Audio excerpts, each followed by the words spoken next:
Let's take a look at our next drill here, and this is going to be starting to incorporate the catch movement. And this drill is just called quarter catch, and it's going to be performed really slow. So what we're going to want to start to see is the hands here are going to start to engage while the body is in a flat position. We're going to be using fins here for just a very light flutter kick. And all we're going to kind of see is just the hand kind of start to move inward for a just slight catch and then return back up to the surface. And it's just going to be a very easy movement here performed by our athlete, and not anything really heavy. So you can kind of see here the hinge movement performed at the elbow. Elbow here is going to stay very high up to the surface underwater. We'll get a little bit more into it when we get to look at the return view of this drill. Athletes having just a steady kick. We don't need to go anything heavy with this, and we just kind of want, and we're also going to be using a snorkel, so we're not going to have to worry about breathing. This also gives the ability for the athlete to be able to see and have sight on the movement that they're doing. Important thing is to see if we can kind of see about right there with that, with the right hand, how the fingertips are going to go into this really strong downward position right here. And then we're going to go only to about probably about just the shoulder, and then what we want to do is just return that hand then to go back forward. So this is kind of in some senses a light sculling drill in some senses. We don't want anything, again, just heavy, just nice easy movement so they can feel what the setup of that catch really should be like as they're going through the water. On the takeoff view, you just would want to kind of take a look at just some gentle reminders for the kick. So what we want to be able to do is with both feet and make sure that we're having these good strong pointed toes, which with fins on we absolutely should have. We would want to see that the feet are staying active up here at the surface. We've got the turbulence here.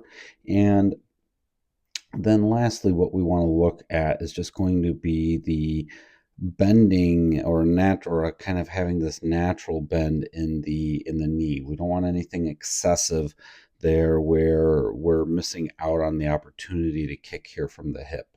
We've spoken about this a little bit at length on some of the earlier body position videos that we've done, especially with the freestyle kick, so we would encourage you to take a look at that piece.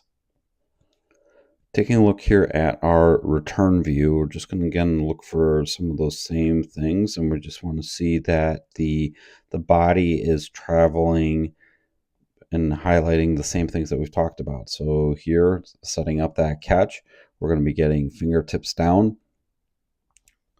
and then we're pulling back to just about the shoulder, and we can kind of see that nice positioning, and then return the hand up. Just again, nice and slow. Same thing then on the other side, really grab that water. We just want to watch, and we'll talk a little bit more in detail when we get to the return view underwater, where we kind of want the hands to be. Return the hand up. Head stays nice and steady. Legs are staying nice and strong. Just again, kind of a slight kick here. We might be over kicking a little bit. Again, just we want to be able to move really strong as we're going through the water. This is all about setting up on how that freestyle catch really should feel like. All right, now let's talk a little bit more about what we're seeing here underwater, because this is where it's going to start to matter a little bit more. Now here our athlete does a really nice job. Now here what we would like to see is actually the hand be a little bit closer into the body. The movement overall, what we're looking to be able to kind of have is just what we kind of call having this power triangle set up right here. So we can kind of see that we have the opportunity to draw that hand in a little bit closer to being under the shoulder right here as we're moving through. And the most important thing is that we're going to be consistent with where those hands are landing every single time.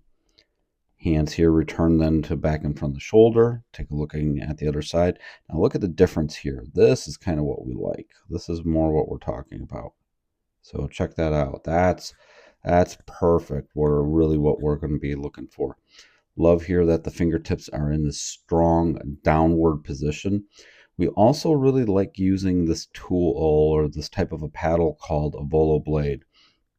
So it's a wider paddle here, and there's a lot of surface area here kind of going this way. But what we really like is athletes can really feel the pressure here of the water being on that palm as they're pulling back. That gives them a lot of feedback as far as where the pull really should be. And it's a great tool. Can't say enough good things about it. Then here, then what we're going to do is just return the hand then to go forward. And we want to reset. And just again, the important thing is that we stay consistent. So we kind of see here on that left side, we've got a big opportunity to continue to improve. Now remember, every athlete's going to be able to perform these drills at various ability levels. And it's really important that we give feedback to the athletes to really help them be the best possible swimmers that they can be. Overall, if you found great value out of this, be sure to drop a like and subscribe.